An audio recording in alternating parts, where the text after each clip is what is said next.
role and step back a little bit. I went really just by way of we're nearly into a year of us becoming a new council and elected members and getting voted in, and I guess in that time I've gone really hard, pushed it really hard. I've been working really hard because I've felt that I need to get up to speed with a lot of things. Some people have said to me, "Need to pull back a little bit," but I don't mind working hard first of all. But secondly, I needed to really get up to speed with what was going on, because I liken it to building a plane while flying it.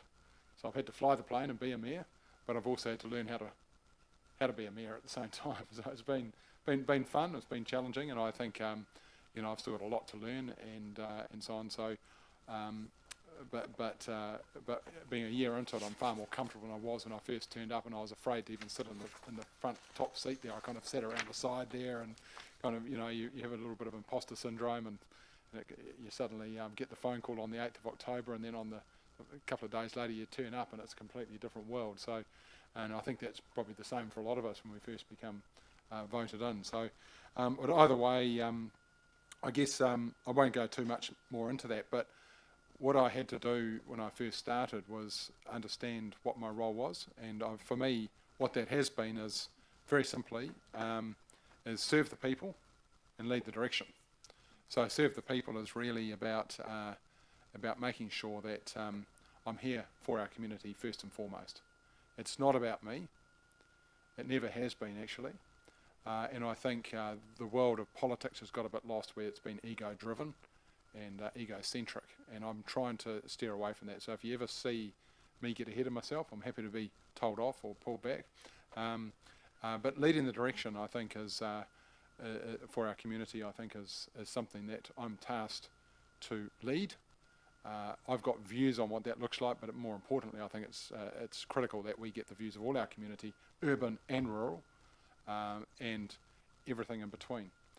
Because we have a very diverse community. We've got 101 different nationalities, for example, across Whanganui district. And so with that, how do we capture those views of our different nationalities, but also the different age groups and so on? It's really hard. And then to articulate a direction and formulate a direction for our community, not just for the next year, but for the next 30 years or so ahead of us. So with that in mind, we are going through a long-term plan process right now, and also refreshing what was called and what is currently called Leading Edge. So basically that's morphed into a well-being strategy. So what does Whanganui's future look like in 20, 30, 40 years, 50 years time, whatever time horizon is, and how do we inform that in an ambitious way as well?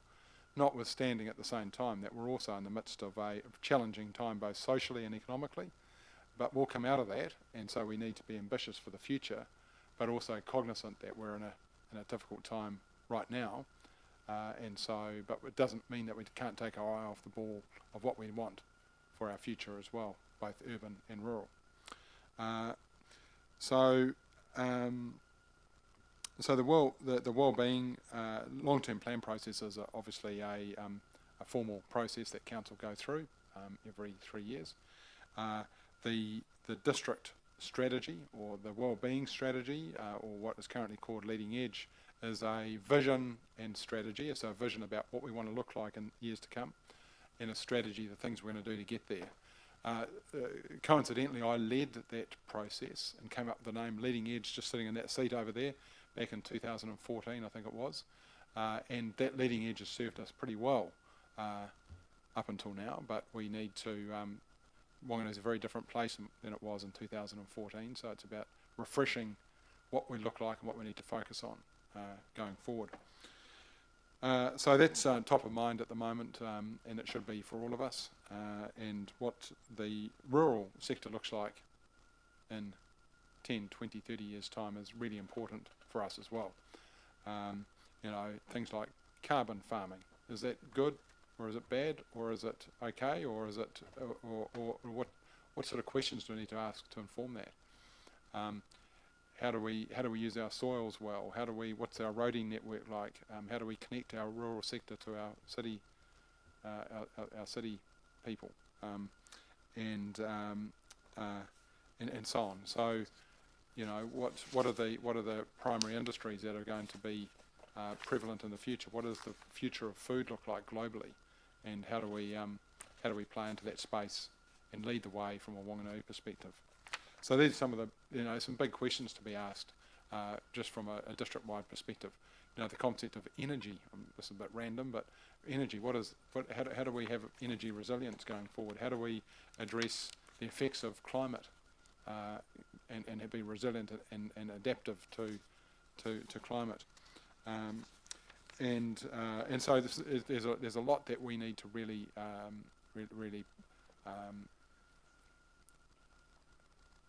I guess think about of what tomorrow looks like, and it's got to be different from now, because that's the world we live in. It changes all the time, and we need to be. Whanganui sometimes can be slow to move, so we need to be bold and front-footed and courageous about what things could look like, and be deliberate about getting there. So what we're doing behind the scenes is not secretive at all, but we're happy to share it with you, is what is known around the country as a city deal. We're not a city, so we are a district. So what does a district deal look like? Look like for us, for a new government? Is it a Labour government getting back in, or whether it's a new national government, which is looking more likely at the moment? And so what do we want to present to them on the 15th of October? And so we're working on something to take to the government on the 15th of October, which is a package deal. It is a deal. I see Palmerston North, for example, have got our asks. They've got. For us, this is not an ask. It's a partnership with central government, and what does that look like to do a deal with them? A deal is two-way, and so it needs to be a win-win. And I think the partnership with central government has got very lost and blurred, and it's been very diluted over time, where we've seen, I've seen various graphs which show the tax take, and also the power that local government had in yesteryear. It's not the same now. We've 93% of all taxes that are paid by our people, our community, go to central government. So we rely on 7% of our rates, and of all the taxes that people pay, including rates, only 7% is from rates, and we're asked to do a lot with that. We're expected to do a lot with it, but we're also asked by central government to do a lot with it. And so this concept of unfunded mandates, where we're not funded, but we're asked to do things, is a massive burden on our community. So that's top of mind as well. What I am seeing from talking to, I had the opportunity to have a coffee with Chris Luxon. I had Chris Bishop in my office just recently. I've met with Karen McAnulty from the Labour Party. But this is where we need to influence. We need to partner with central government to make it clear that local government are here to govern locally, because we know the voice of our people best.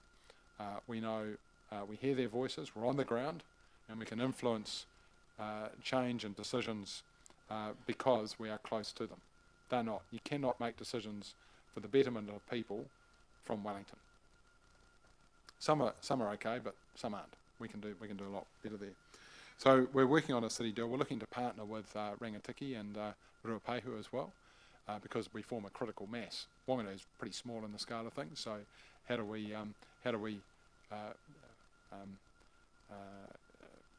bring in a wider group? And that kind of makes sense. There are neighbours, and they sit from the mountain to the sea with the Whanganui River and the Awa and so on. So how do we work with them? So long-term plan, city deal. I'm just going through my list here. No particular order. The other thing that's probably top of mind right now, we just had a workshop on it this morning, is the representation review and Maori wards. So how that's a requirement every 6 years to review how we represent what council looks like, what the council table looks like, whether we have 12 seats plus a mayor right now, or 10 seats plus a mayor, or 8 seats plus a mayor, or 6 seats plus a mayor. Whatever that looks like. But the first cab off the rank is to decide or make a decision, which we're going to do on the 24th of October, as to whether we have Māori wards or not. The reason that's first off the rank, because that first cab off the rank, that influences the makeup of our council. Then we can decide how many seats do we want. So if we decide for example, if we do decide to have Māori wards, there will likely be 2 because it's proportional to the population. Then just say we've got 12 seats plus a mayor now, there will be 10 seats plus 2 Māori wards. And if we decide though that there's only 10 seats plus a mayor, there'll still be 2 Māori wards. So, but either way, that will determine whether we Māori wards is the first thing to decide.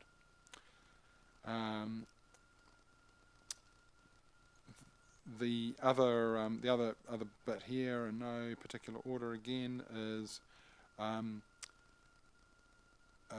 few months into my job, I'd obviously doing a lot of listening, which I'm not doing now. I'm doing a lot of talking, but that's right. Did a lot of listening and have been doing a lot of listening. Is I called a CCO review, a council-controlled organisation review, and the reason for that is that I saw a lack of clarity coming out of COVID, I guess, about from a commercial perspective, the return on investment expectations from some of our CCOs. Not their fault. It's just and also a lack of clarity around risk appetite as well. And there's a tendency to come out of COVID quite conservative. Maybe that was the right call. That's fine. But I think going forward, we need to have that clarity around risk appetite, return on investment expectations, governance structure, clarity of purpose, what they do and what they don't do, and so on. So that's that review is underway. The first draft has been. I'm due to see that pretty soon, and so that will go to the council, and we'll make a decision ultimately at a council meeting as to how we best structure our CCOs. Happy to answer any questions after this. The other one is, 1 year in, we're looking to do a governance review.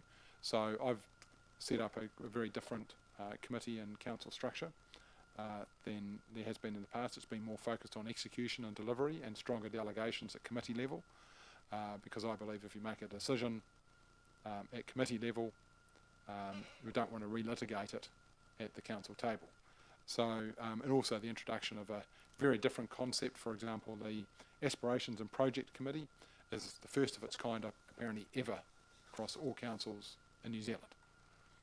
Again, that's about being delivery and execution focus, about getting stuff done, and that's been a large focus of mine, and I think our council is about, yes, we want information, we want to be connected to the community, but we also want to get stuff done. Well, how long have I got? 5 minutes for this, or is this all right? We got off to a late start, so yeah, it'll be good if we can I'll rattle keep on things yep. concise. The other one is the future for local government. There were 3 big reforms in local government. One was 3 Waters, the other one was RMA, and the third one is the future for local government, which is not legislation, it's more of a direction. Independent panel provided 17 recommendations about what the future for local government could look like: 3-year terms versus 4-year terms versus 3-year terms, voting age, STV versus first past the post, but also what the last review was done on local government in 1989 by Sir Brian Elwood, which changed the structure of councils. There were 850, I think, different local government agencies across New Zealand. That got rationalised down to what is now 76 regional. So we're now kind of, I think, up for another review of that, and that's what the future for local government does, and it's a whole bunch of things in there. I was actually appointed to a panel to take that forward. So there's about, I think, about 5 or 6 mayors around the country, about 3 or 4 chief executives, and a couple of others. So our job is to is to take those recommendations and build consensus. And I've always said to the panel, I said, there's probably an 18th or a 19th that haven't been considered by the independent panel. So what does that look like? So, this is what's playing out at the moment. I've talked about reform. Obviously, Three Waters, depending on which government gets in, and RMA will have a big implication on whether RMA and Three Waters go ahead in their current format. We're talking about Plan B, which is kind of if a national government gets in, it's looking more and more likely. So we need to be ready to go with that. So which will form part of the city deal that I talked about, or this district-wide deal. The other one I've got here is efficiencies. I've got efficiencies here because next year, with the inflation the way it is and other factors, we're still looking at a high rate increase next year. So that's the early indication. So what we're doing is I've asked David to look into what I call an activity and services review 2.0, because we did an initial one and found $2.5 million. This next one will be asked to find further efficiencies and savings, hopefully without cutting services. But if we need to have to make that tough call, then we'll have to do it, because at the end of the day, we can return those services back to where they were. But if we need to make the call to reduce services, to save rates increases, to reduce the quantum of the rate increase, then we might just have to do that. We haven't decided that yet, but it's there. So we're going through that process now, and that's probably about it.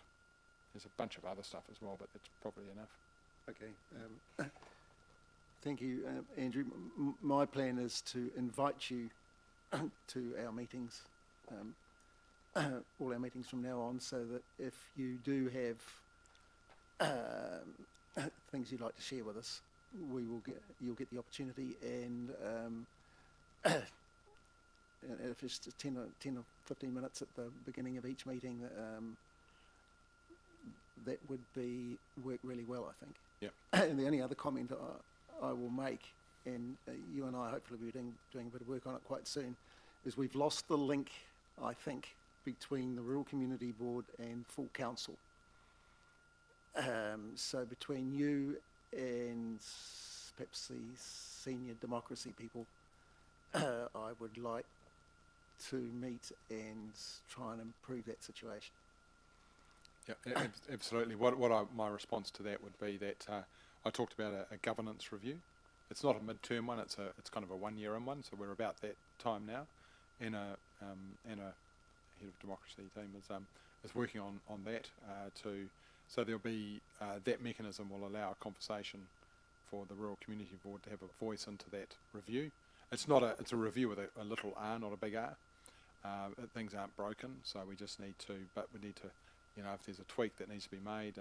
I've got some other thoughts about that as well, which are probably a bit bigger than just maybe a medium-sized R, but in regard to connecting with our community a lot more strongly. I don't think we're there quite enough at the moment, so yes. Okay. But that'll form there. But there'll be an opportunity for you to do that. Okay. Yeah. Is there any other questions to what I asked or clarifications? Anything else for Andrew? Okay. You can ask me anything. Right. All right, that was easy. Thank you very much. My pleasure. Yeah, we appreciate you taking the time. Thank you. Great meeting. Yep. See you next time. Okay, so the next item on the agenda is confirmation of minutes. They've been circulated. So can I have someone move that the minutes of our last board meeting are a true and correct order? Thank you, Peter Oscom. A seconder? Grant? All in favour? Against? That is carried. Thank you. Now we move on to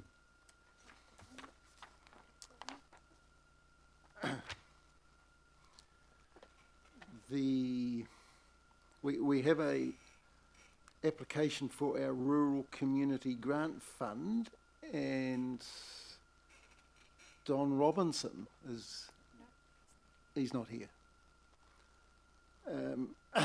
So we might. I just got a phone call. Yes. And asked what I thought. So you're I'm sort of unaware of what I'm here for.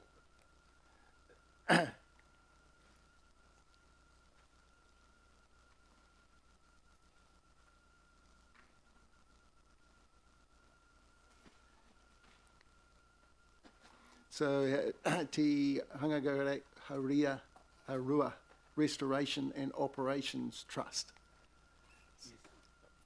So we have an application for $1,000 from our community fund. And the application says that the purpose of the project that you're asking for funding for is to show the tamariki and Rakatahi the headwaters of the Awa, coupled with the understanding of the abstraction for the TPD. What's that?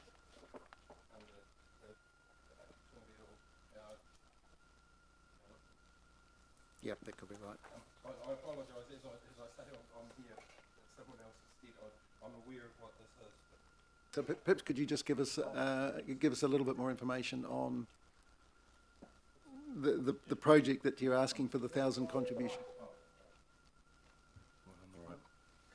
Okay, yeah, so Greg Robinson is my name. So I also am part of that. Are they applying on the Kohanarehua Restoration Trust, is it? I'm really very sorry. I'm chucked in the deep end a little bit here. So I also am part of that Kohanarehua Trust, and that is the group that's running the wānanga for what we're doing here. So basically what it is we're running a wānanga for our own hapu, to show our younger people the abstraction of the water from the headwaters. We're doing a bit of a hikoi up there. Basically it's about water abstraction from the river. So it's to show the younger people, because they keep hearing from the older people, you know, if only the water was returned to the river, and then the next generation down says, I know we've sorted that, we've come to an arrangement with Genesis and we're happy with how things are. But then we find we have a whole other younger generation of people that are unaware. So what we want to do is introduce people to the water intakes that are up around the mountain, and explain to them what happens. Part of it come about because of the discussions with Tainui around the water being taken from the Waikato for Auckland, and then all of a sudden people started doing a haka again about, oh, why is the water being taken from our river and going all the way to Auckland? So basically what it is a wānanga of explaining to the younger people what happens with the water from the Whanganui River. So, I know I haven't explained it very well. No, I've got a better idea now. Have you got, so you're planning to take a busload of your younger people, Yes. Yep. right up to the top of the catchment? Yes. Where some of the catchment is diverted to Lake Taupo, presumably through the Yes, that's right. through the power stations. We'll go and look at those, the water intakes for the Whanganui and the Wakapapa intakes, and then we'll also have a look where the water goes down through Otamangako and then down into Rotorua and down into Taupo. For the And so will you have people from the power projects or from explaining what's going on and how the water's utilised and all that sort of thing? Because we were running on a tight budget, we sort of thought that we couldn't really afford it. So we have people from within the wānau, the wider wānau, that have a fairly good understanding of what happens, pretty good understanding of where the power stations are in the systems and what have you, and time frames over when the water was diverted. And probably Horizon, have you got anyone from Horizon so that they look after the water? Have you got anybody from them? No, we've really the only other outside people from within our hapu is other people from within the iwi coming to talk about various things. And so have you established that there is a significant size group who are really keen to have a better understanding of this situation. We think so. We're thinking that this might be a little guinea pig for the wider group of people, just to see what sort of reaction we can get from the kids, because there is a desire for people to know, but we can't take up 1,000 people. Sort of, we can hardly take up a couple of hundred people. But there does seem to be a desire from younger people to have a better understanding of what happens, and so we are basically doing a bit of a guinea pig run, I guess. And so it'd be more than a couple of busloads, you think, something like that? We're probably only looking at one busload, I think, in reality. Yeah. Okay. This is to go ahead this weekend? Yes. Yeah. I know this is really short. It has been on the go for a little while, but And we did you've think got, we could you've got the self-fund funding it. for the rest of the cost? Yes, earlier on we thought we could self-fund it, and it hasn't quite worked out that way. Okay. So any other questions? Yes, I have a couple of questions. Will I turn this one off while you speak? No, you're right. Okay. Yeah, and that is the age group that you're taking up. Yeah. What is it? Is it between- So some of the kids will be quite young. They'll be sort of, I don't know, actually probably 10, 11-year-olds, that sort of age, and then some of the kids are high school kids. So they're we're not talking about people who are 20 years old and 25 years old and that. The idea really was to give it to the younger ones. And then the second question is, you said it was a guinea pig thing, which is a pilot project. Yes. Yeah. When it's successful, can some of us older people do one? Yeah. I don't see why not. If there is a real interest, Yeah. then I would stick my hand up for it. Okay. It didn't occur to me that there might be interest from older people, to be honest. Because we're sort of going down the path also of teaching the kids about doing like water sampling and that type of a thing as well, and it all sort of fits into that, and it never really occurred that maybe there might be some older people. I'm not saying that you're older, of course. Well, I'll say it for you. Us older people would love to have something like that. I for one would. Okay. So yes. Yes, I'm quite interested as well, but I think generally these days water attracts a good deal of interest Yes, from definitely. a big proportion of the population. Any other questions of Greg? Yes, I do. Kia ora, Greg. So would this be an early introduction to the children of the Awatupua Act, the Whanganui River Settlement? I was hoping to have another person come with us, but he's got to be tied up with work for the weekend, that has a way better understanding of the Te Awatupua Act. But we're looking probably to do some other, that won't include bus trips and that, some other wānanga, other further wānanga, and we're, like, that's pretty widespread, what it covers, so we really need to have people sit down and spend a whole lot of time with that. It will be discussed, but only sort of a real light skim. So for the gain the youth's interest, it would be like an introduction to actually where the river starts, and then and somehow its waters were diverted. So that's also part of what we're looking at. When we tell our kids, when we're real young, we teach them their pepeha, and their pepeha tells them where the start of the awa. Then it goes ko Ruapehu te Maunga, which tells them Ruapehu is the mountain where the awa starts. So one of the things that we aim to teach the kids is also that the next sentence of that should say ko Tongariro te Matapuna, which is where the spring of the river comes from.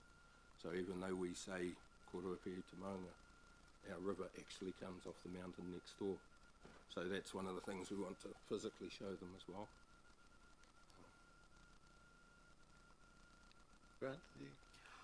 Only from a co-funding perspective, where are you at in terms of if we granted this money, would the trip go ahead?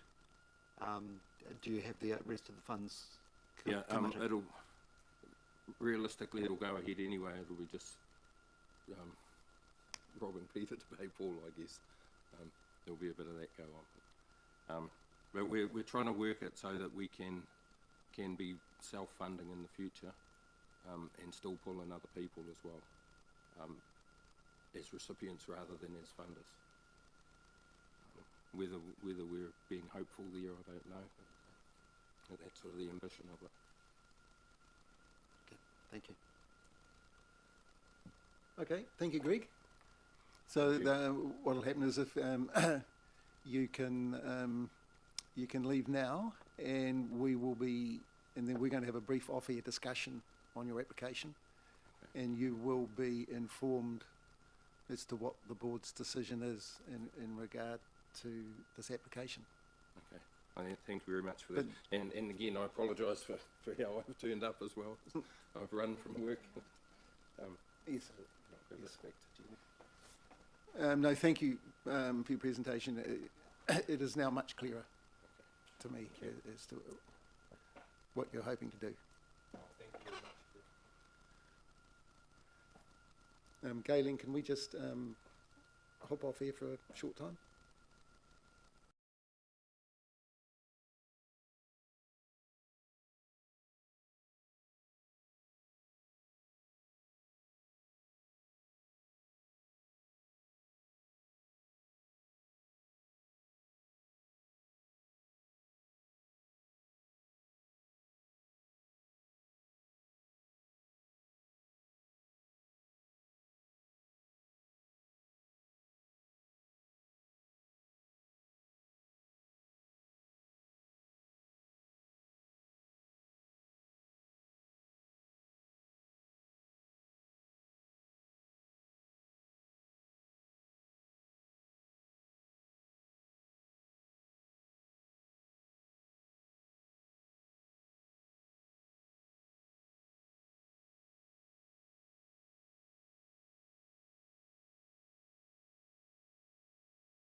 Galen.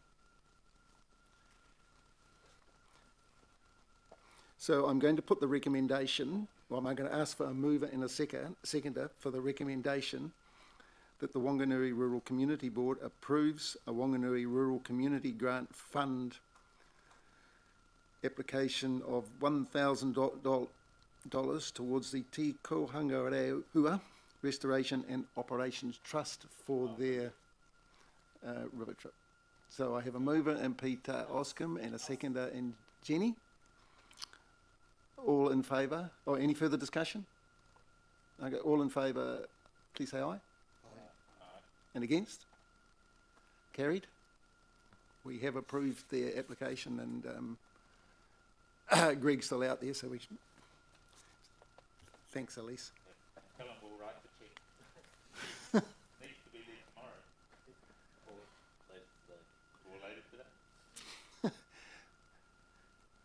Okay, so now we're moving on to 6.2, the Community Partners Update, and first up's David Cotton, and my apologies that we're running a little behind schedule, David, but we had some technological difficulties at the beginning, so we some of it's because we started a bit late.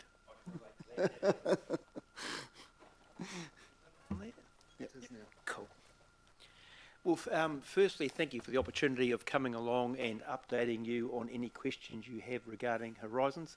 Alan Taylor and I share this opportunity, and it's great to be along here this afternoon. Just like to congratulate Brian Doughty for joining the Rural Community Board. Well done. Look forward to working with you as well. I'm really here to answer any questions that you have. I haven't got anything in particular that is urgent, other than what we've been working on recently that's been taking a lot of time and workshop is, of course, the long-term plan. And like with any of the councils, either here in Whanganui, the region, or New Zealand, it's a challenging time, the financing. And with inflation, wage increases, the insurance that we cover, which is over $1 billion with the assets. They've just been back over to the UK negotiating those policies, but the insurance and the costs that go along with that are certainly affecting our business. The cyclone Gabriel and the work that's been done in the Aotearoa, the hongana, all the flooding and the infrastructure that's been damaged over that time, and they just keep coming at us. So it's certainly been a challenging time, and with those costs that are going up, that's before we try to do any work in lifting any other levels of service that we've been asked to do in our business. Of course, we have one eye on the election, which could change some of the workload that we have regarding the RMA and the consent process. And of course, we won't know that to where that leads to, but there certainly could be a bit of a change coming in the wind. But I'm happy to answer any questions. Alan Taylor did have one question, and that was the William Birch pool. Was there any update on that for him? So I'm happy to have that at the end of the presentation. So I'm happy to take questions. I just wonder if there's an opportunity here to mix the agenda up a little bit, in that Grant attended the last meeting of the group dealing with the William Birch Memorial situation, and he's sort of in the agenda to talk later on. So I wondered, perhaps I think the chair's got the prerogative to fiddle about with the agenda. Or chair. So I thought perhaps we should ask Grant now to give us an update on the latest regarding that while you're still here. So is that okay, Grant? Yeah, that's fine. Thank you, David. To David. Michael attended the meeting as well, but we were also lucky enough to get between probably 10 people from council and elected members at that meeting. But one issue did come up in terms of that is going to become a Horizons issue, is the support from the community is there to clean the pool up and to keep it clean. That was unanimous support from that meeting last week. And just as well, the councillors were there to hear it. It was a very good move on the part of Richard and Kate to actually get that resolved on the night, and just to show the depth of feeling and the support for cleaning that pool up. But one of the issues is that it probably can't be managed how it has been managed in the past, in terms of using it, essentially flushing sediment through into the downstream portion of the Ototoka stream from a water quality perspective. Therefore, it's very much in Horizons camp, we think, that from a water quality perspective, then the pool needs to be maintained as a sediment trap, and that maintenance includes cleaning it out to be effective. So where that fits with Horizons plans, I think you can expect a submission to both District Council and Horizons long-term plans with that regard. Cool. Do you Thank you for want that. to I'll add pass that anything? on. Richard, if there's an opportunity at some stage you'd like to have a coffee and discuss it offline, Alan and I'd be happy to take that up offline so we can work in the background too. Thank you. So it sounds like there is going to be a role for our elected Horizons councillors in advocating for us on this issue. Was that what we're hearing? Yep, thank you. Okay. Can I ask a quick question then, from that meeting? To restore the pool, is that to restore it as a pool? No. No, Not as a swimming pool, not as a swimming pool. as a water feature. So that's the reason it has been renamed the William Birch Reserve instead of the William Birch Pool. So there's no expectation of it being a swimming pool. That you happy with? Absolutely. I'm happy to talk to it, but it's another topic in itself, to be honest. Yes. But I'm happy to catch up with you, David. It'd be Cool. great to talk. Cool, appreciate it. Yep, I'll be happy to. So have you got any comment, Richard?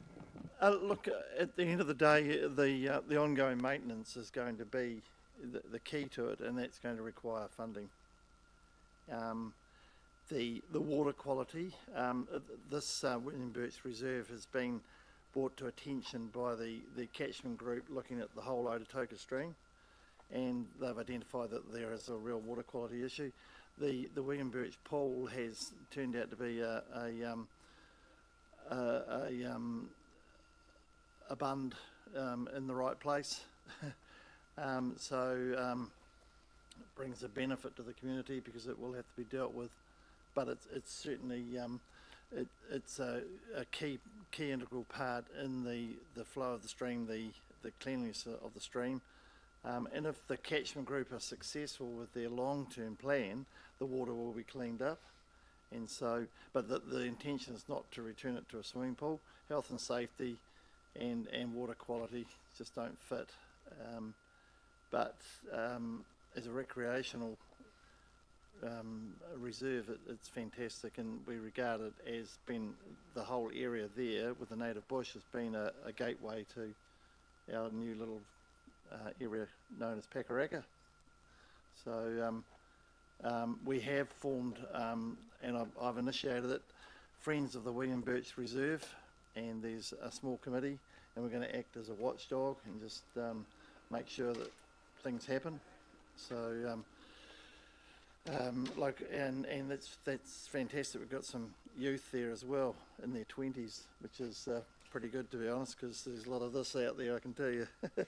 And but yeah, apart from that, I think that's probably all I can add, really. But it was a great representation, really good from the council point of view. Kritso Venter was there, and he has done a complete 180 from where he was originally. He was definitely at our earlier catchment board meetings that I went to. He was totally the other way around, but he's come on board, and I think having the community support it has been, tantamount to that, I think. Thank you. Okay. Thank you. I think if we sounds like we've covered that issue. Anybody else got anything they'd like to ask David? Jenny? Kia ora, David.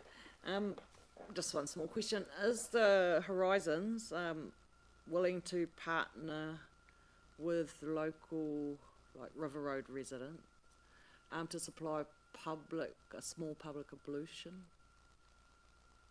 I can't answer that off the top of my head, but I'll go and do some research and come back to you. Right. Thank you. Have you got something for David Grant? David, from the long-term plan perspective, how significant are the emergency works in that long-term plan? You said they were significant. Can you put some numbers around that? What you've spent in just this one Gabriel event, and therefore what is the scope within the long-term plan, and how much is being allowed for in terms of percent of budget? The exact number I can't answer off the top of my head. It is under 5 million for the Bohongana and through there, because if it was over that, they would have claimed insurance. The issue going forward is how do we fund these schemes? Currently, they're funded by the landowners and those that are directly affected. but the numbers are becoming so large, it's a broken model. So we're just working through to whether we change the way that we one fund it, and by that what I mean is have a district-wide rate. So currently, if you are a landowner alongside the Whanganui River, you would pay a rate if there was flood protection, whereas we're looking to move that to a smaller contribution, but over the total community. Just to put that in perspective, what is the total budget for Horizons? Our total budgeted income is 60 million, but the assets that we are protecting in the way of stock banks have skyrocketed because of the cost of rebuilding them, and they are heading to $1 billion worth of asset. Now, if we go back, when I was chairing the catchment myself 4 years ago, 4 or 5 years ago, those numbers were around 500 million. So they've virtually doubled. Hence is what is happening.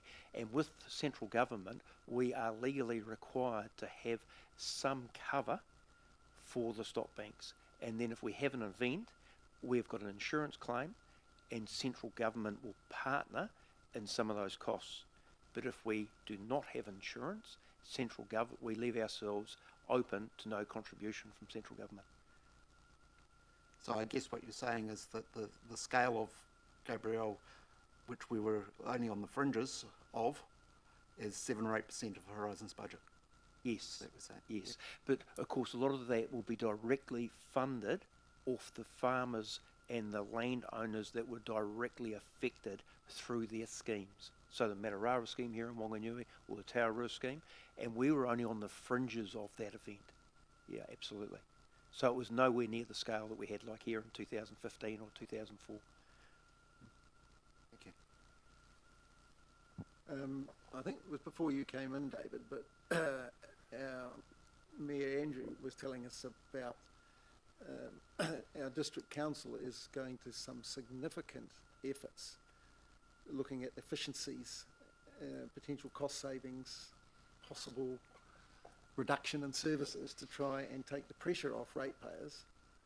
Is the Horizons Council doing something similar to see if they can be more efficient and take the pressure off the rates and the inevitable increases? So I'm going to give you a personal answer here, not a Horizons answer. I think if you ask that question, you will get 14 different answers from 14 different councillors. It's always been something that's been close to my heart, is the efficiency in which we run Horizons and what are the level of services that we need to provide and are legally obliged to provide. Over my time on Horizons, which is now 10 years, I have yet to see anything that has been taken away in the way of services and where there's been any major savings, which has been disappointed to me. So, as I say, you might get 14 different answers if you ask, but I have not seen that. I've heard people talk about it, but I can't think of any major savings that I can say I've seen in the last 10 years. Thank you for that comment. It sounds like no. Any other? Well, you would experience it here, I'm sure, in your own council, is that when you try to take a level of service away from people that have had a level of service, there is normally an outcry and then a petition to get that level of service back in again. And I'm talking about whether it is the buses, whether it's the planting programs of sustainable land use. It's very, very difficult once those services are in place to withdraw them. Yes, well, my understanding, what Andrew told us a little while ago, was that he was actually reducing services is at the bottom of the list. They're really looking for efficiencies. But we won't. You've answered the question. Thank you. I don't think we'll push on with that. So, any further questions of David?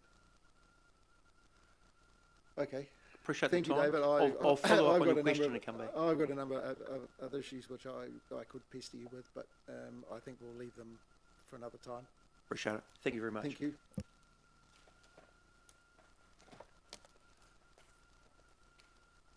So under 6.2 community partners update, we'll move on to Richard White, who is going to give us an update on the Rural Halls Trust. Three of us, Michael, Bill, and myself, are members, are trustees of that trust.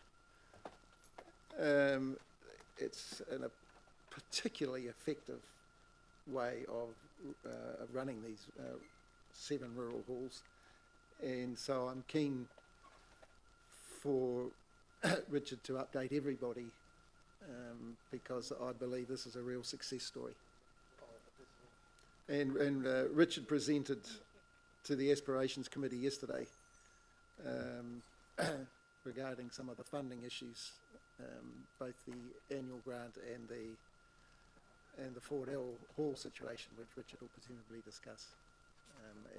And I thought his presentation yesterday was excellent. So, thank you, Richard. Thank you. Sorry, I've been sitting here all like I'm a board member, but I've only done it so I could plug in. But it's been interesting so far. Look, I'm just going to give a background to the rural halls, and then just go through how we operate. And I've got a few photos at the end just to show you of the halls. So essentially, going right back to 1998, or 1996 to be honest, the District Council were looking at cost-saving measures. Michael Laws was the mayor back then, and they, in public consultation, went out to the community with 8 options, and most of them involved divesting of the halls and selling them off. So as a community, obviously we didn't want that to happen. We felt part of the arguments around the halls, they weren't being used, and so, you know, but our argument was that it didn't matter that they weren't being used. There was a lot more to them than that. The history, as I've said, my uncle was farewelled from our hall when he went off to the Second World War. We've still got the piano that they played for the dance that night when he left. So there's halls with some of the halls are memorial halls, and others have got the memorial boards on their walls because either the schools where they used to have them have closed down, or other reasons. So in 2009, a couple of us, or a few of us, presented to the council our argument, and we were successful. And so in September 2010, the Rural Halls, the District Rural Community Halls Trust was established, and we took on the responsibility of maintaining and improving the Mangamahu, Fort Earl, Akuya, Brunswick, Kaiwi, Maxwell and Rapanui Mawhanau halls.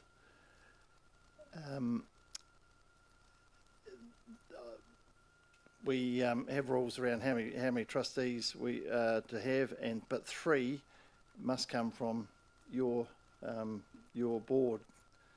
And I have to say the attendance is fantastic, and I commend you guys that come along. You got I think it's 100% record, and you're great contributors as well. So, and it's welcome.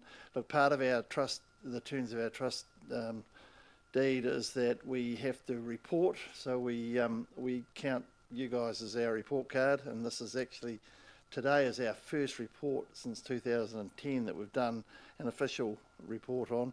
We do prepare financial accounts every year, but so it's quite good. So this is sort of our report card here, and it's been quite a good exercise for me to go through. It's revived a whole lot of background history and just to put it all in perspective.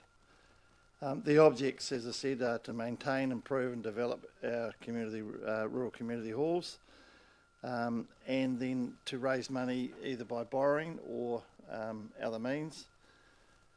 We do, as part of the trust, we allocated a grant from the District Council, and it was established when it started at $520,000, which was to be which is allocated every year an annual grant that started off at $52,000 plus GST. Also, we had a maintenance budget put together by the existing projects committee at the time, and to be fair, us foundation committee members, we didn't know too much about what we were taking on, except we knew that the halls they had been neglected and they did need some maintenance, but we didn't know whether 520,000 was more than enough, less than enough, etc., etc. Now turns out in hindsight it probably was less than enough, because we found out that this was pre-Christchurch earthquake, that we had some earthquake-prone halls as well, or halls with earthquake issues, and so we had to account for that. But with our, we started out at 52,000, and it took 8 years for us to get an upgrade from the district council, and it's slowly been lifted up to $65,000 plus GST this year. From that, we actually allocate to each hall $1,800 as a grant for them to maintain the interior of the hall. So our responsibility is for the exterior, and the individual halls look after the interior. Started out at $1,200, and we've progressed that up to $1,800. This, as was mentioned before, I presented yesterday to the community initiative, and we're looking to lift to 80,000 as our annual grant plus GST, with some sort of formula to keep in touch with the market. So we're talking about a CPI adjustment so that we don't fall behind like we have before. Along the way, as I said, we recognise that there's going to be some large projects within these halls, and I'll talk to the major ones as I go forward. So we decided we'd have to build up a fund, a reserve fund, and so we have held as a surplus every year out of our grant, as long as it didn't affect our ongoing maintenance.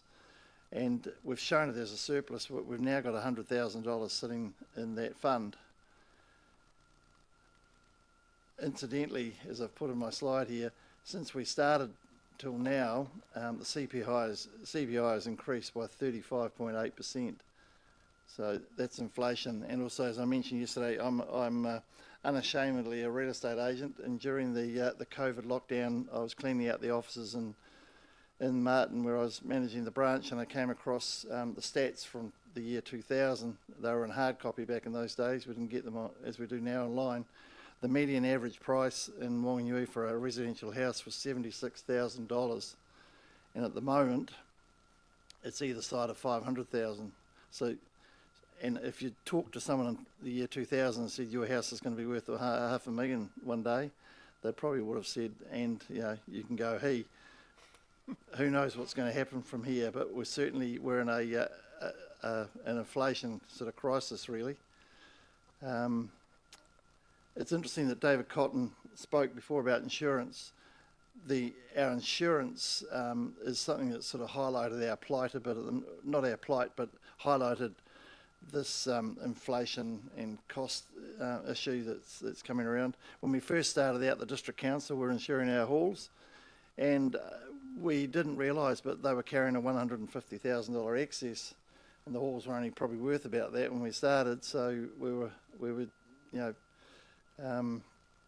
on a hiding to nothing in a way. We took over the insurances, and we based the model of our replacement on the Moston School Hall. It was an ideal size with all the facilities, just a perfect model. And so we insured the halls, 5 of them on full replacement, 2 indemnity because they're earthquake prone. Last year we decided that as a review, that we are probably heavily under-insured for replacement, and we shied away from doing a valuation on the halls because we were scared that it was going to come in way higher than what we thought, and then it would be a disclosure to the insurers, and our premium would have gone up even higher. So we took a voluntary lift of 100,000 on replacement, but next year we will have to upgrade that and get a QS valuation done. That could be anything up to 25% more.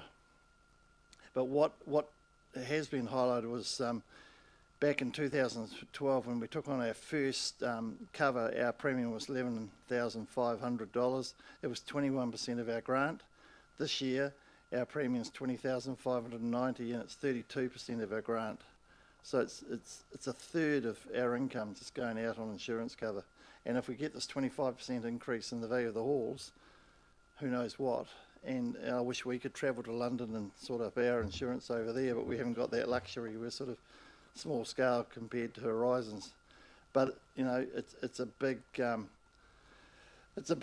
cost, and hence that's why we're applying to the council for a lift in our annual grant. One of the key initiatives that we did, which has been really beneficial, in 2019 we appointed a maintenance manager, and Colin Matthews, he's a committee member. He visits all the halls 3 times a year. He prepares a report on it, reports back to us at our meetings, but if there's any maintenance he can attend to at the time, he deals with it then. If it's something outside of his skill level, he will get a contractor in and get the work done.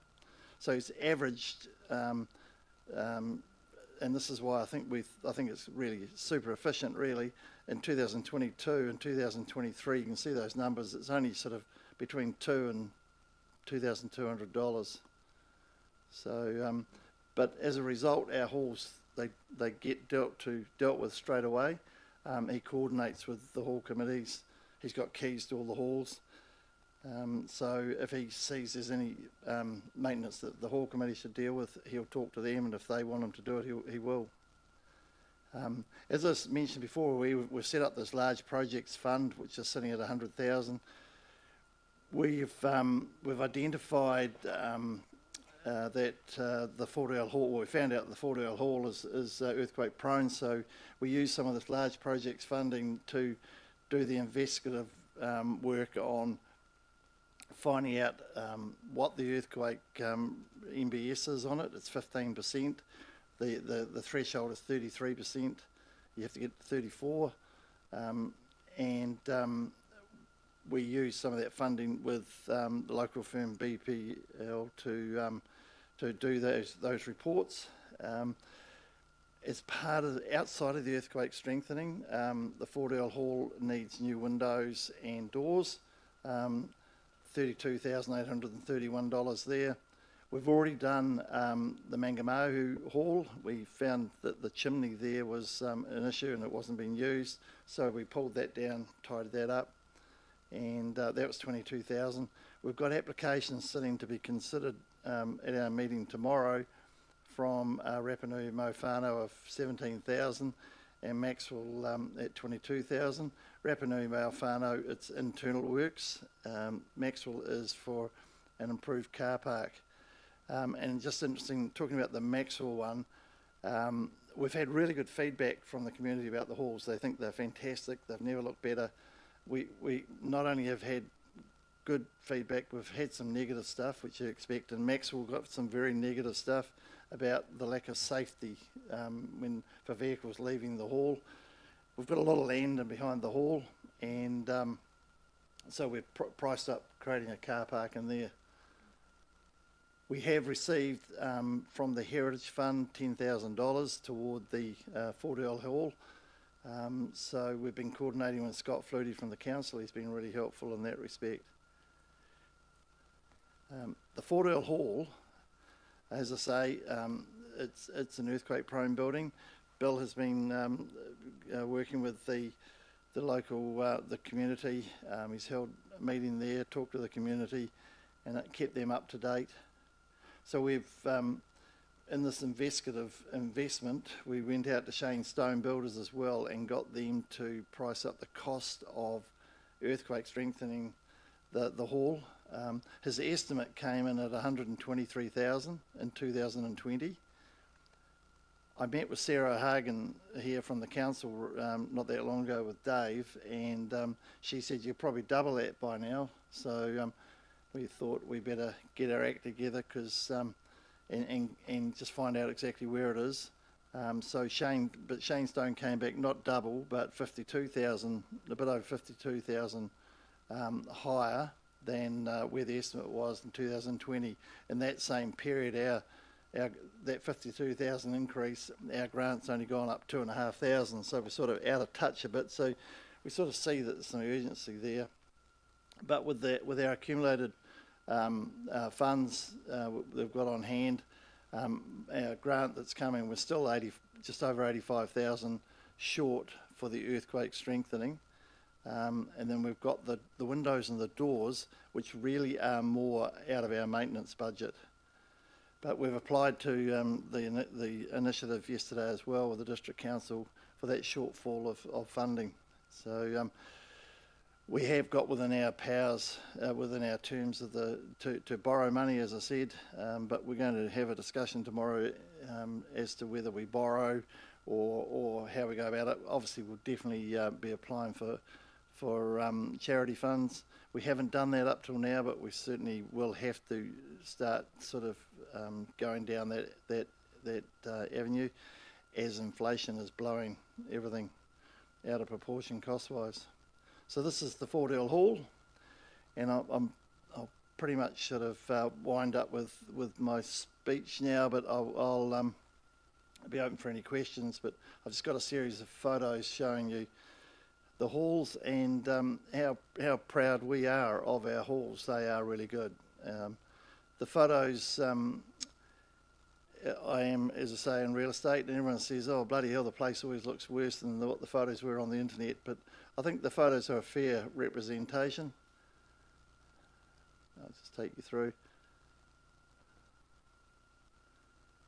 Akuya Hall is actually also home for the small bore shooting club. So a number of the halls are used for clubs like this. The Kaiwi Hall, for instance, has got the school right next door, so it gets regular use. Rapanui Mofano is absolutely regularly used by the beach community and the campground.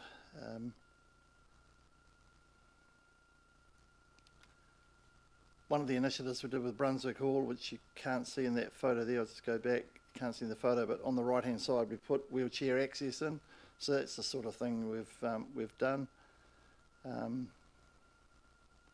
But you can see the character of all these halls. And I've shown this photo here of Maxwell. You see the green area in the rear there. That's where we could propose to put a car park. But if you look where the main road is, it's now 100 kilometres per hour through Maxwell. So, and that corner to the left where the house is a blind corner. So it's pretty dangerous. So we're looking at a curved mirror across the road and car parking in the rear.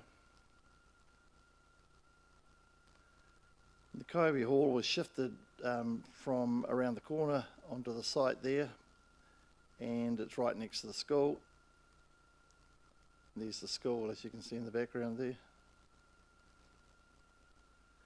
Rapanui Mofano is probably the jewel in the crown as far as state of the art. Very, very salubrious and does get a lot of use. And that's its proximity to the beach community and to the campground. And that's it. So if there are any questions. Thank you, Rick. That's fantastic. Yep. Yeah. Peter.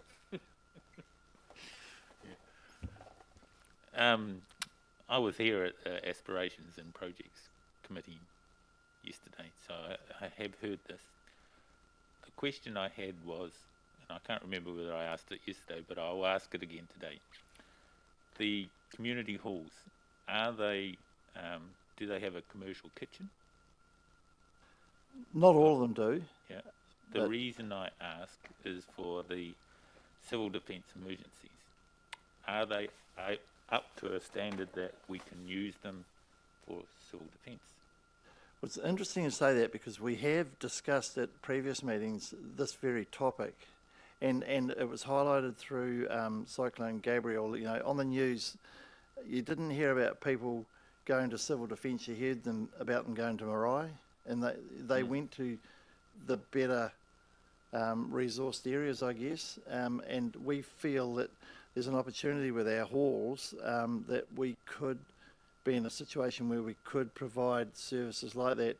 And what we could have in each hall is a generator, for instance, so that when power goes out, there's a generator there. And the first obvious thing is, you turn up and the damn thing won't start. Well, we've got our maintenance guy that goes around, so that would be part of his regular checking that he does. As it is, he checks the fire extinguishers when he's there and coordinates that sort of thing. And now with Starlink, that's another option, that we could have Starlink in the halls as well. It's something we have touched on, and it's another obvious use for the hall. So we have discussed it, but we haven't sort of pushed it. We have a civil defence workshop being planned for hopefully the last week of next month. So if you can all just keep that in mind, and we'll make sure that that gets discussed as part of the workshop. I'm hoping within the next week or so we'll be firming up on the civil defence thing. It would certainly be my recommendation that you push for that.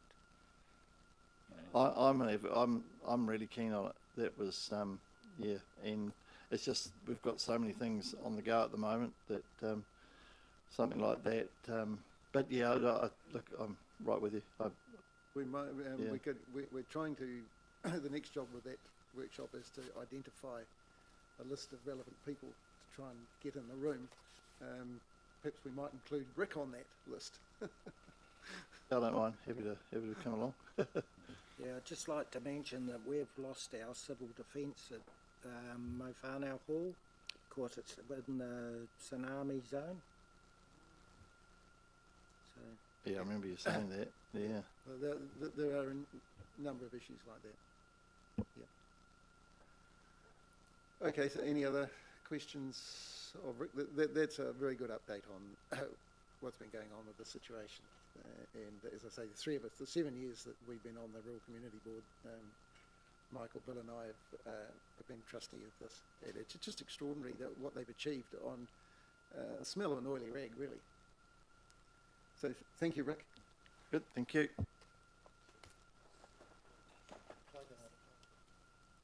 Quentin, sorry about the wait.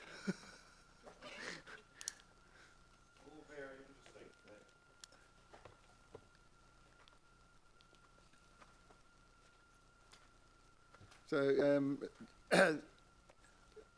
as is the case with Richard, Quentin has presented to the Aspirations Committee on the cycleway, but I was keen for him to update our board, and so he's kindly agreed to come along. Good afternoon, everybody. Just push the right button on that microphone. Quentin Handley, and I'm a resident on the Whanganui Road, and I represent a small group of volunteers, if you like, in the district who are trying to initiate a cycleway along Whanganui Road, basically from State Highway 3 to Whanau Beach, Kaiwi Beach. So we've, as David said, we've made a presentation to the Aspirations Committee, and they seem to be relatively receptive. We have done a fairly comprehensive plan, and it's basically what we would call shovel ready to complete this work. So I'll just distribute these couple of sets of maps that we have here, which will give you a bit of an idea of what we're at. These ones draft, so it's not exactly how we're hoping to get it to work, but I'll give you some ideas. So what we're trying to achieve is a cycleway. It'll be about a 2.2 metre wide gravel track on the berm beside the Rapanui Road, starting at State Highway 3 and moving along past the Westmere School to the Basin Reserve, and then carrying on to the beach settlement. Now, we're at the moment planning to have it done in 3 sections. So possibly the first section would be from State Highway 3 from the WS Motordrome to Westmere School. Second section would be from the Westmere School along to the Basin Reserve, and the third one would be from the Basin Reserve to the beach. Not necessarily in that order, but we're hoping that one or other of those things can be done. Now, the Westmere School is, What's the total distance? is right behind the idea, because they at the moment have to, if they want to send kids to the Westmere Lake to for nature trips or whatever, then they have to hire minibuses and cart the kids the 1.4 kilometres in a minibus, whereas if they had a cycleway, which will be a walkway as well, they can, and a crossing at the Westmere School, they can walk the kids along backwards and forwards there quite happily. Also, it would mean that they could possibly cycle from the Westmere School to the Basin Reserve for whatever lessons they might need to achieve from that end. So I hope those maps kind of make sense. The original draft one there has the route going on the inland side of Whanganui Road from the Westmere Lake to the Basin Reserve, but when the Westmere School got on board, they decided that they would like to have a crossing at the school, so therefore the route would travel from Westmere School to the Basin Reserve on the south side of the road, if you like. And there will be a crossing at the Basin Reserve, which would just be like a stop and look both ways sort of crossing. There's a nice straight section of road there where you could cross. And then, there would also be another crossing actually at what we call Davison's Underpass, and it would cross over there to the northern side of the road. The reason for that is that there's a corner before the Rapanui Strait where there's quite a steep bank on the inside, and the track would have to go on the outside of that corner. So, what else can I say? What's the total distance of track? Oh, I think it's about 7.4 or something in total. We've had And that, with that Westmere School thing, do you think that would qualify for any sort of grants from the education system? that I don't know. We haven't had anything from them about that. No, I know the principal is very much behind it, but he hasn't said any chance of any funding from that. But there's a possibility, perhaps. It maybe. might be a good question to ask him. Yes. We've had a supporting letter from Whanganui and Partners. They seem to be very much pro the idea, with points to be community well-being with active lifestyle. Also the tourism and recreational aspect is quite strong. We have a letter from the manager of the beach motor camp, who's very much for it, because he said a lot of the international tourists come in their motorhomes and so on with cycles, and there's nowhere for them to ride. It's way too unsafe on Rapanui Road at present. There's up to 1,000 vehicle movements a day on Rapanui Road now.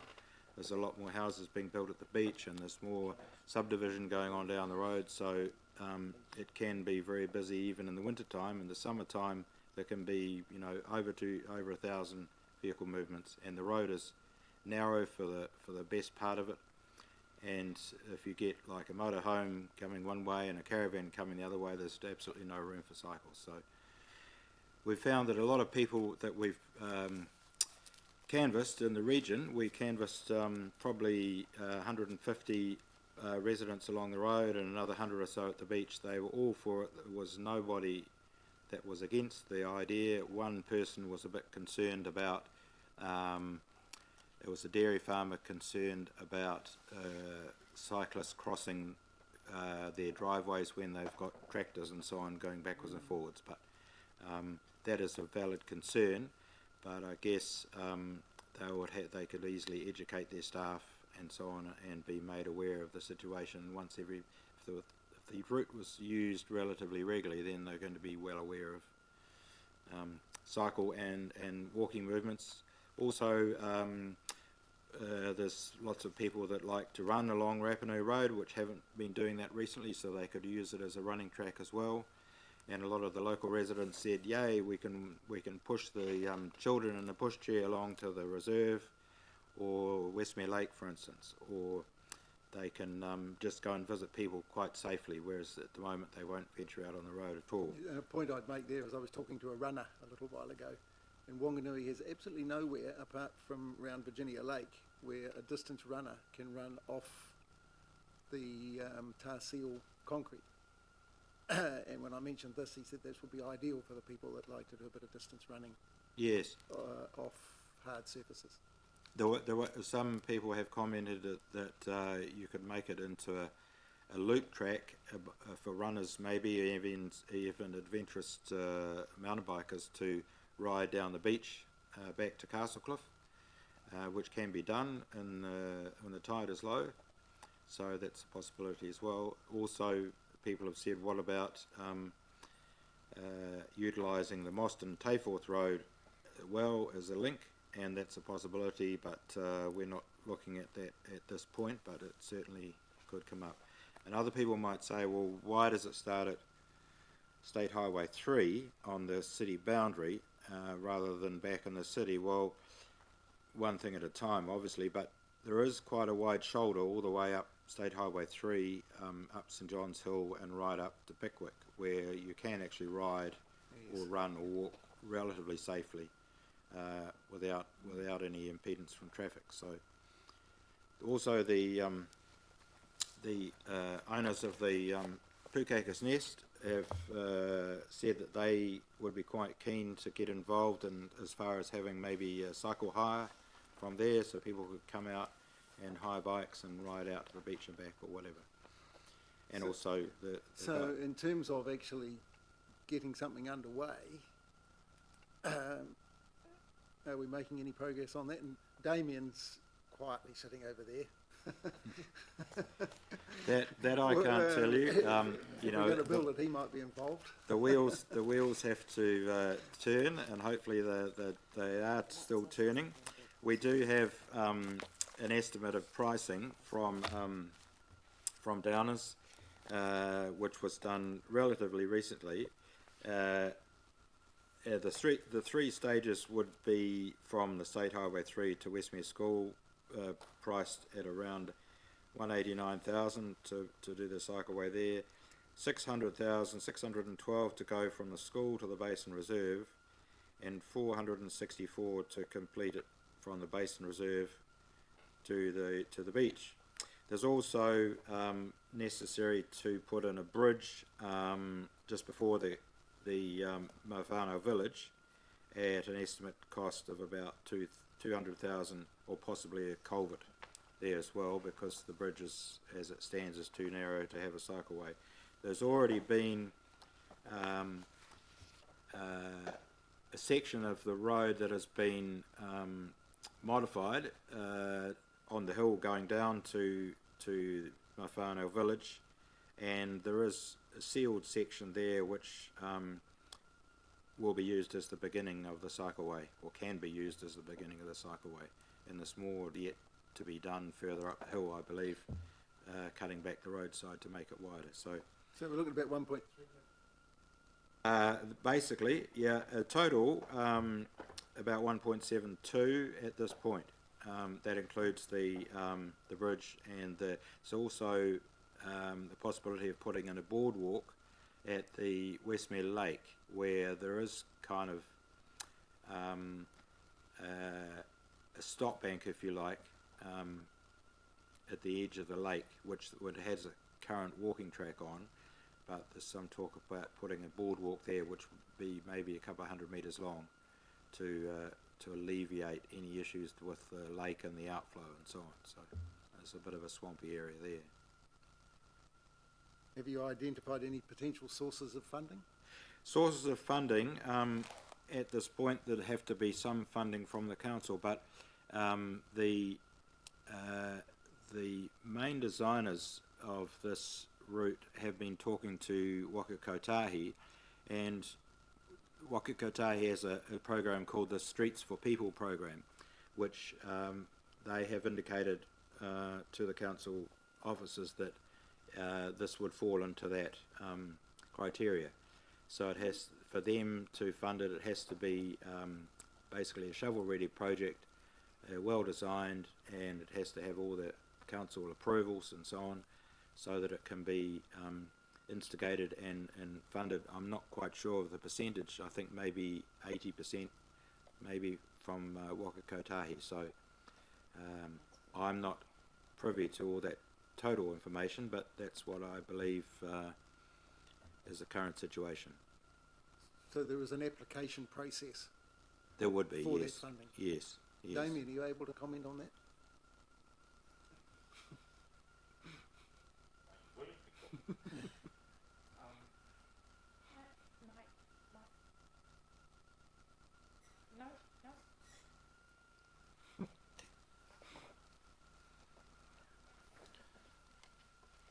At the moment, the Streets for People funding bucket is not available from Wakakotahi, so it's already been allocated.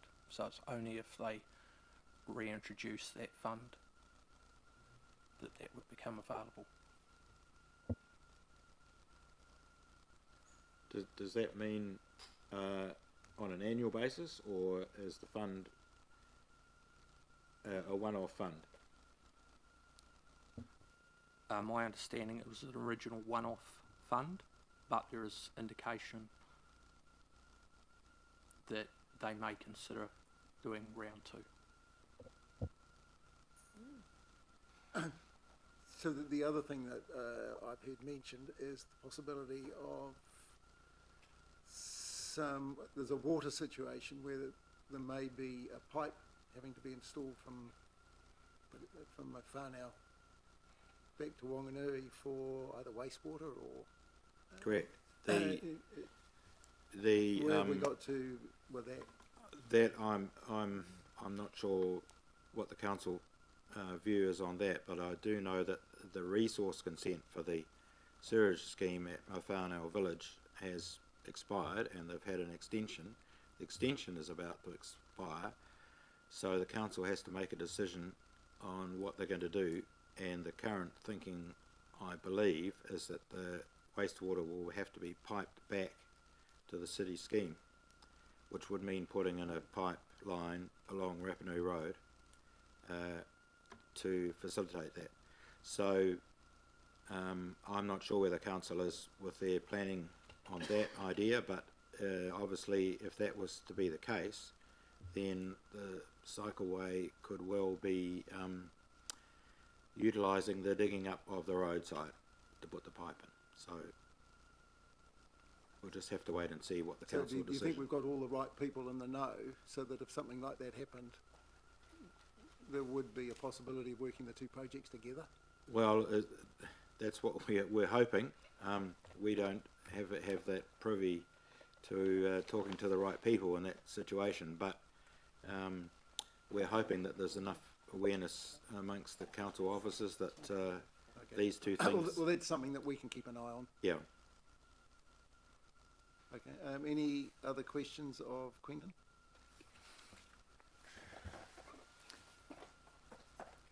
One question. The cycleway that you're proposing is shell rock, so... Yes. Yes. If there's still shell rock available. Yep. So my impression of the users that already use the road at the moment is it's a flat track, and they are mostly road bikes. Now, you ride a road bike on shell rock, and it just doesn't work. Yes.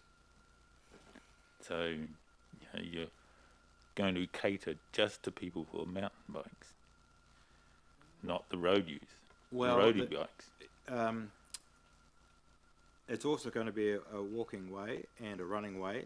It's not only for cycling, but as I said previously, a lot of tourists use mountain bikes or similar bikes, multi-purpose bikes, and a lot of the city folk won't ride on Rapinui Road because of the danger. and there's various groups around the city that regularly ride along, and we've encountered those groups sometimes along Rapinui Road, and they are a real road hazard. So we're hoping to get those groups off the road onto the cycleway. And admittedly, the true road cyclists won't use a gravel track. There's still those guys wanting to be using the main road. But in my observation of the years of living there used to be a lot of road cyclists regularly using the road, and they're not using it so much now because of the traffic. They're finding other routes to go, whether they're going out the back of Brunswick or wherever. But it used to be quite common for road cyclists to use it, but it's not so much now because it has just got such a busy road.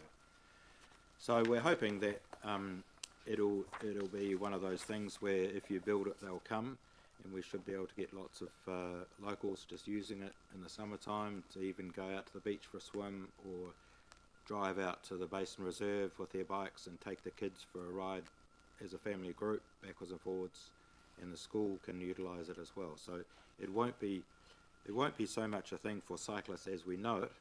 It'll be more for the recreational cyclists and those that just like to go for a walk, for instance, so they can't be terrorised by trucks and buses that are always thundering up and down our road. Yeah, I acknowledge the fact that it is dangerous, for two-way traffic for anybody other than a bus, for pedestrians, cyclists, and horse users. So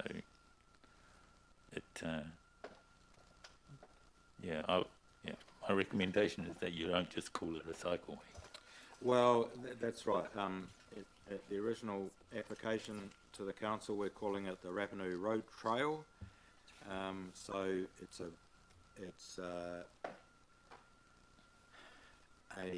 you could call it a walking, cycling trail, or just a recreational trail. So we're hoping that it will cater for a lot of people. Okay. Thank you very much, Quentin. There is, I just make the comment that there is a lot of historical sites out on the Mawhanau village and along the Rapinui Road. There is, for instance, the mile markers because of the original military garrison that was established on the top of the hill at the beach, and so there's those mile markers are part of the history of that. And there's also there was a marae down on the beach where the current playground is, and so we've had a lot of the local hapu interested in promoting a lot of that history as well. So they seem to be well involved and quite keen to be part of that. Okay, well, thank you for your presentation on that, and I think it's just it's something I would really like to see, and so our board will be doing everything it can to sort of to advocate for this project. So thank you for coming in. Good, thank you for hearing us, and hopefully we'll be monitoring progress very closely. Right. So thank you. So we have a recommendation that will, I need a mover and a seconder for, please, that the Whanganui Rural Community Board receive the report Community Partners Update. So we've got a mover in Michael and seconder Peter. Thank you. All in favour? And against? That's carried. Thank you. So now we'll move on to the road status report. Damien, my apologies for getting a bit behind the schedule, but thank you for your report. And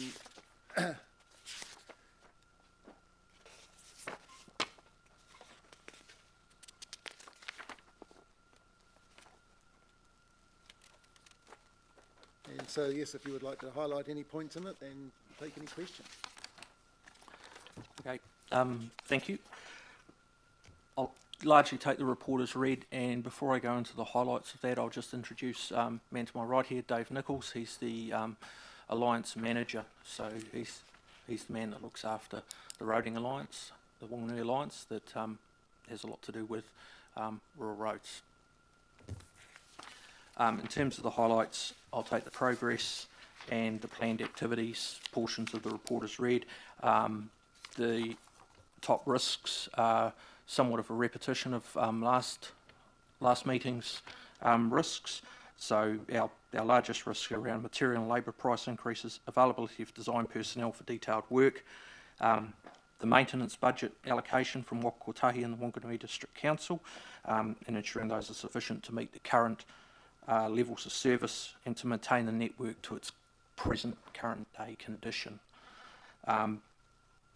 Forestry impact on sealed and rural roads, and compliance, consenting and regulatory costs. So those are our top risks. In terms of known issues, again, a bit of a repetition from the last report. Footpath faults, forestry impact on rural roads, and budgetary constraints and emergency works costs. Sorry, so those are the top 4 known issues that we're facing. And given time constraints, I will take questions. Peter. I'm going to make a habit of this. The 2 questions. The Alliance Group, so who are they? Because the people that do my road, on Karakia Road, are down there. So where does Alliance fit in? So the Alliance is a partnership between the company that is Downer and the Whanganui District Council. So it's a form of procurement in terms of the way the maintenance contract is being maintained. In Whanganui, Downer have been part of the maintenance contract scene for 16 years now. So it's the second 10-year term, and we're 6 years into the 10-year term of this current contract. And then the second question. Denlea Road, you're not maintaining it as a sealed road any longer. And Longacre Road is going to suffer exactly the same effect as Denlea Road. What is your position then on the sealing of Longacre, or are you going to let it deteriorate into a substandard sealed road?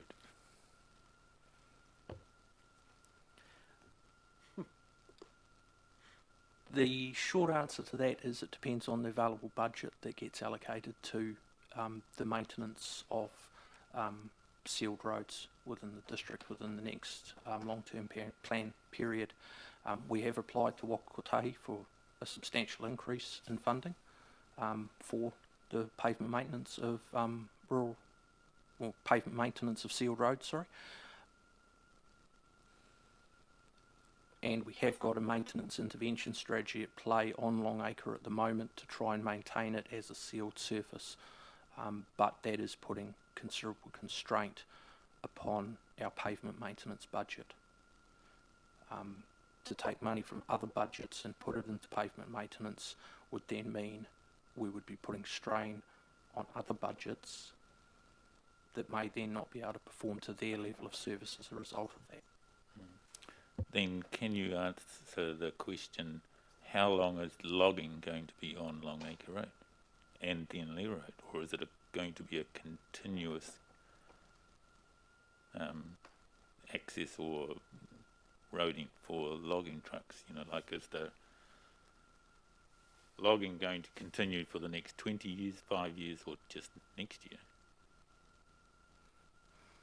I understand that for Longacre Road, the harvesting period is estimated at around 18 months to 2 years, but I can double check that with our rural supervisors who've been talking to the forestry industry.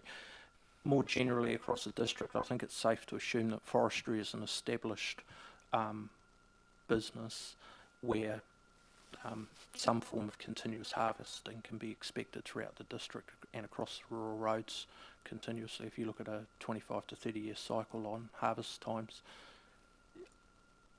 it's reasonable to expect that it'll carry on continuously. It'll just affect different roads, and there may be a break on those roads, but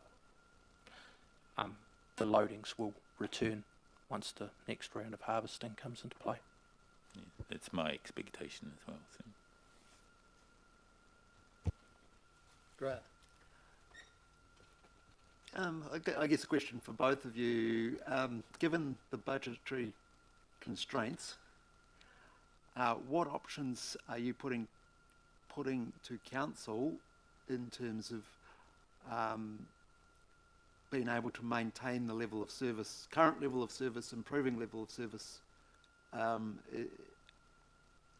guess, how confident are you in that what you need as a budget to maintain the level of service, you're able to put that in front of council in terms of funding?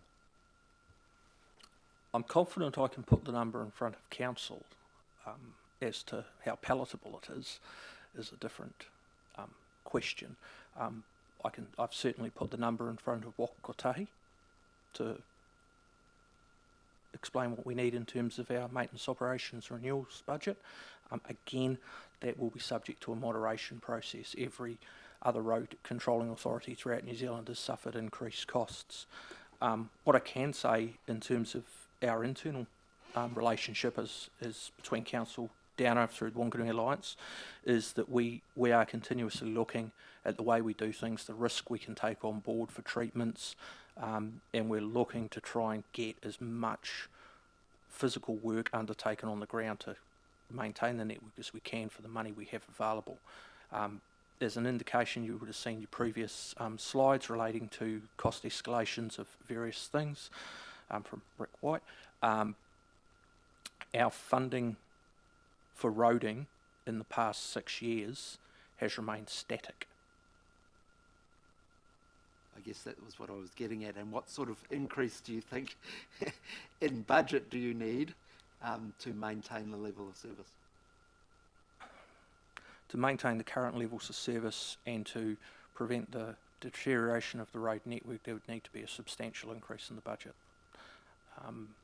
The extent of that increase is probably something I need to run through with elected members first before going into too much detail, but we are still working on some numbers there. Thank you. We await your update. I went to all the annual plan workshops, and roading barely got a mention, presumably because we're in the year 3 of a 3-year cycle, and so there's not a lot of flexibility in the funds you have available once those 3 years are planned.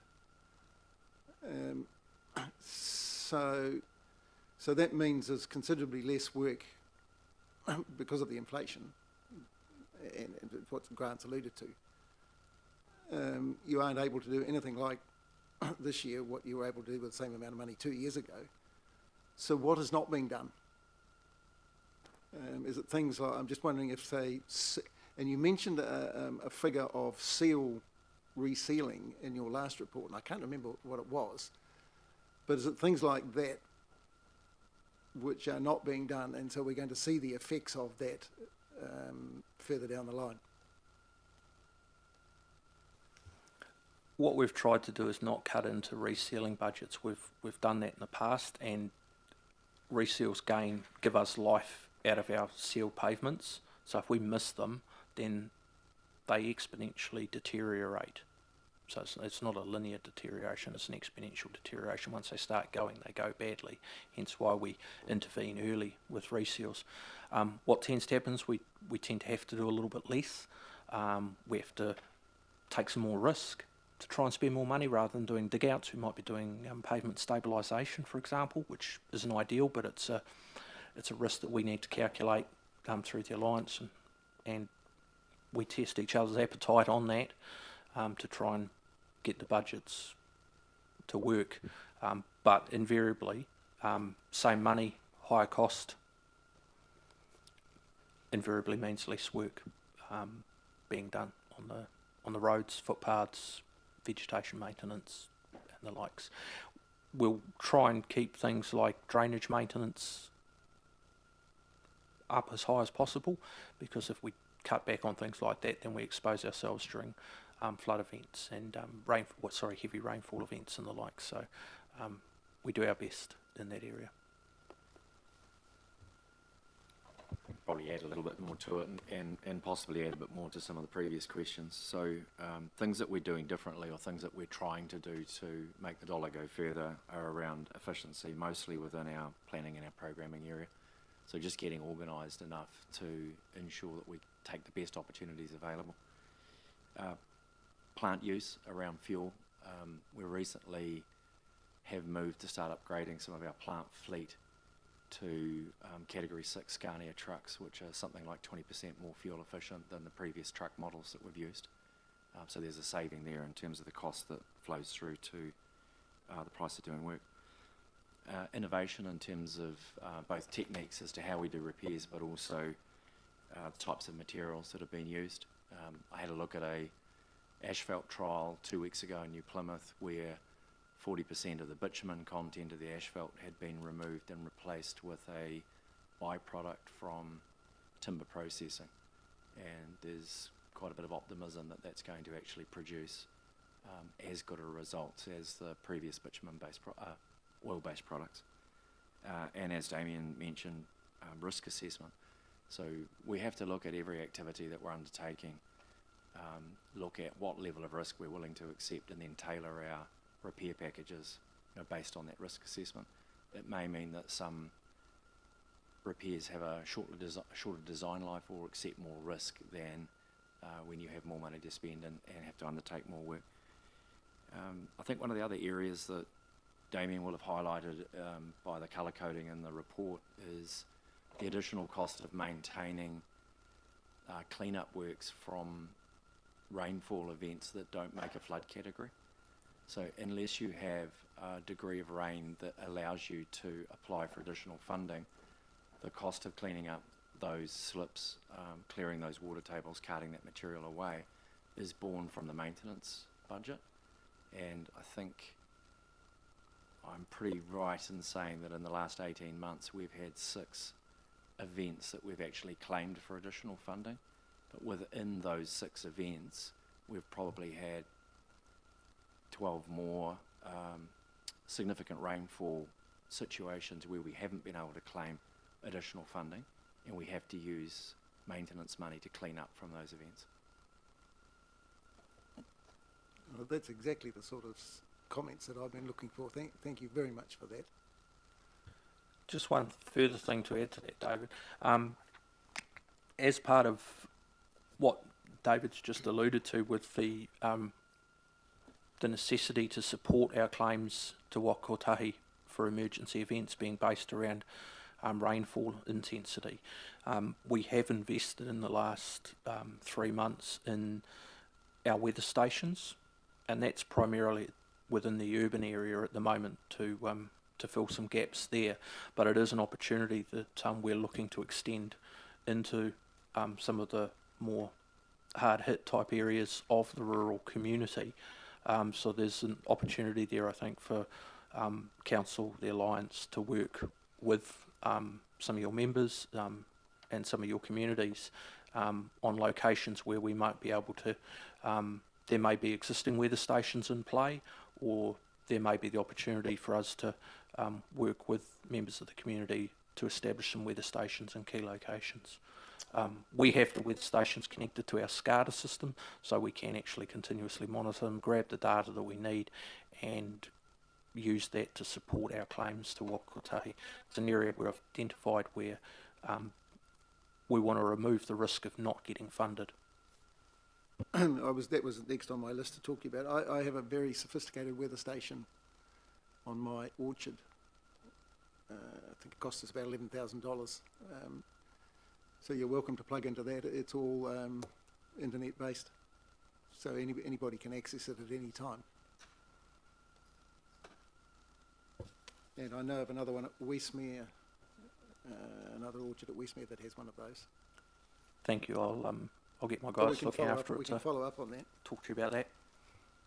Do you think you'll get some reprieve from the forestry situation with the reduction in harvest volumes that we're seeing at the moment? I think any reprieve will be a short-term reprieve, and that's opinion based, but I think the wood's still there to be harvested. It gets to an age where they have to harvest it, irrespective of current market prices, so I think any reprieve that we've got is short term lived.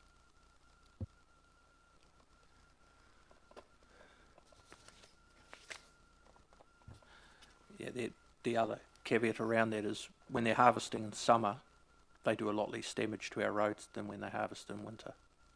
Well, yes, and in the 7 years I've been on the Rural Community Board, this has been an issue. And I imagine we'll be going into this into some detail. I'm sure there'll be roading workshops as part of the long-term plan. But we need to be able to see if we can improve that situation with the actual harvesting people. See if we can get some cooperation, get more cooperation from them in targeting the more susceptible areas for summer harvest. But I'm sure that'll all come out in the system when we get into the long-term plan on this sort of thing. And I was a bit lucky. Blair called in to see me this morning, so I've had half an hour with Downer man Blair. So he's made me a bit more confident. And also Dave's comments today. I'm not quite as negative on the rural roading network and the budget constraints as I was when I initially became aware of how serious the inflation and the financial scene was going to be. So thank you for those comments. Anybody else like to? Peter? Yes, I would like to make a comment, and that is the level of service and the response time. And I have absolutely no complaints at all. I recommend that this is a complimentary thing. I live on a rural road, and it's the response that I get when I ring and say there's a tree down, the slip here, and that sort of thing, is almost instantaneous. It's phenomenal. So well done, Alliance and Downer. Thank you, Peter. I'd like to back that up. I live on at the end of a 5 kilometre gravel road with cliffs on one side and river on another. The response we get from Downers is just nothing short of astounding. You really are providing, in my view, a good service. I was just looking to see whether they were double doors, whether I'd get my head out the door on the way out.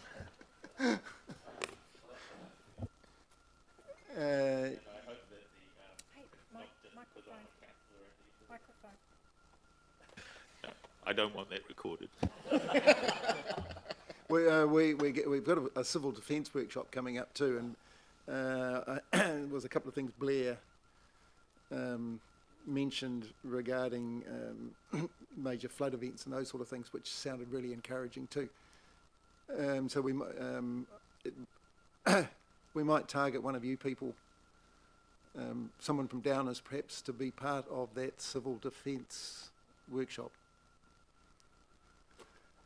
I think Brendan Walker's normally attended previously, our operations manager. Okay. Yep.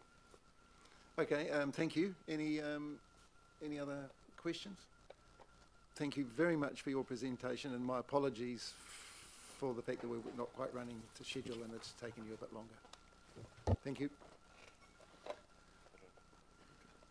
Okay, so now if I can have a mover and a seconder for the recommendation that the Whanganui Rural Community Board receive the road status report, September 2023. Brian's going to move it and Michael's going to second it. Thank you. All those in favour? Aye. Against? It's carried. Thank you. So we're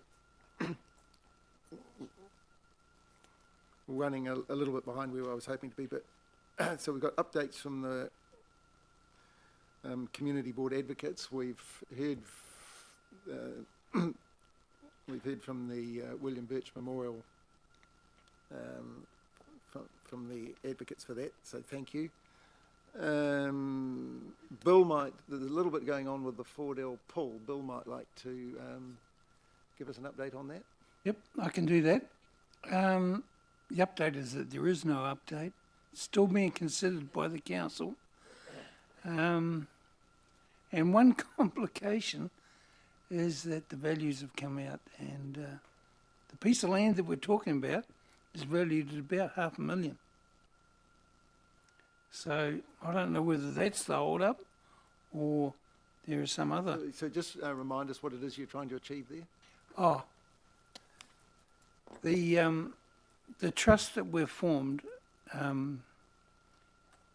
doesn't own the land. The land is owned by, firstly, the county council, which then was passed on to the district council. So for us to be able to apply for any money, we have to be the owners, not the tenants of the pool. All right. So we're looking at being gifted the land by the council. This is an agreement that went back to 95. So, you know, we're calling it in now. But obviously things have changed a little bit. So I can't really give you any more information than that. No, that's good, thank you. Well, you let us know when you've got something to report on that. We look forward to hearing when we can get progress on that. Anyone else got anything they'd like to report on from their activities? Oh, okay. Yep, thank you.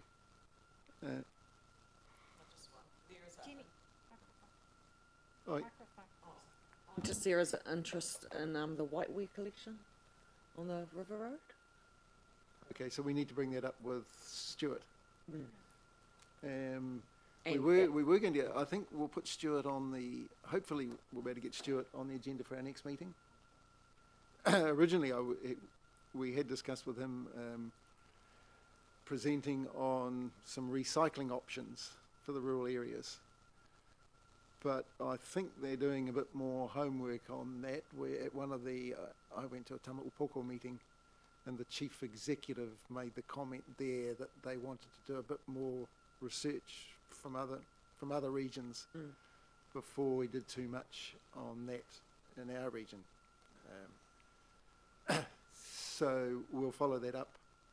Thank you, Jenny. And Perhaps there's for the one agenda more. for the next meeting. Yeah, one more was a local resident, landowner at Artini opposite the Skyline Wall track. There's a car park there. Is interested in partnering with someone to put a public amenity ablutions on his land there, and maybe secure parking. Okay, so we need to identify the correct person in council to discuss that. Can we do that? Okay. Thank you. We'll follow that up and find the right people to talk to. I'm the advocate for the connectivity for the region, and we haven't really achieved anything since the last meeting. Disappointing. Joe Buckingham's finished up with council. Is that right? End of the month. Any day now. So we've lost until she's replaced. It's October. I think it's the end of October. Oh, okay. Oh, she's got another month. Okay, so we'll get what information we can from her before she goes. But so it's one of our main topics that we trying to keep an eye on. So we haven't made any progress in the last couple of months there. Originally there were going to be 2 more cell phone towers operating on the Parapara by the end of the year. So we'll have to check up and see whether that's still on target. Anybody else? Did you want to? Our new member Brian, is there anything you'd like to? It's not.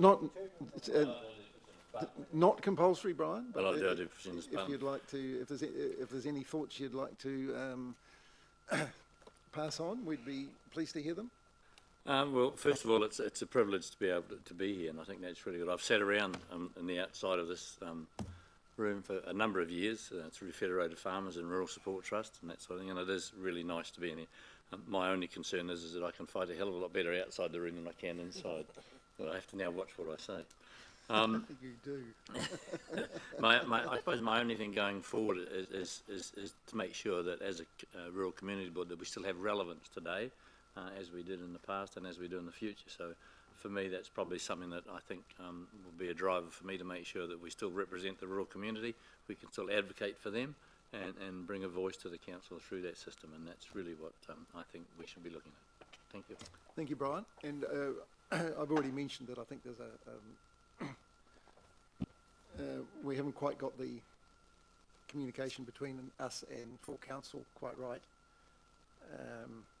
So we will be doing some work on that. I think it would be appropriate for us to, as a rural community board, to show our appreciation for Jo Buckingham. I think she's done a marvellous job for the rural sector, and yeah, I think that should be acknowledged. That's a very good point. We'll prepare something formal to let her know before she goes. Yeah, can you make a note of that? I'll forget. Thank you. Thank you, Peter. That's a very good thought.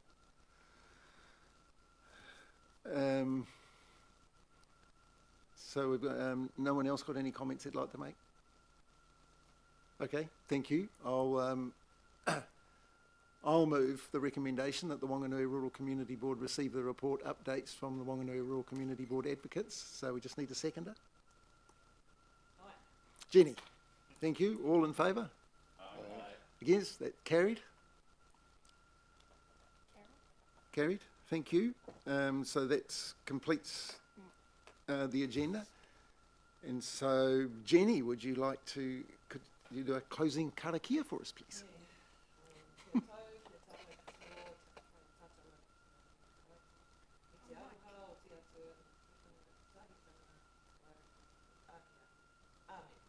Amen.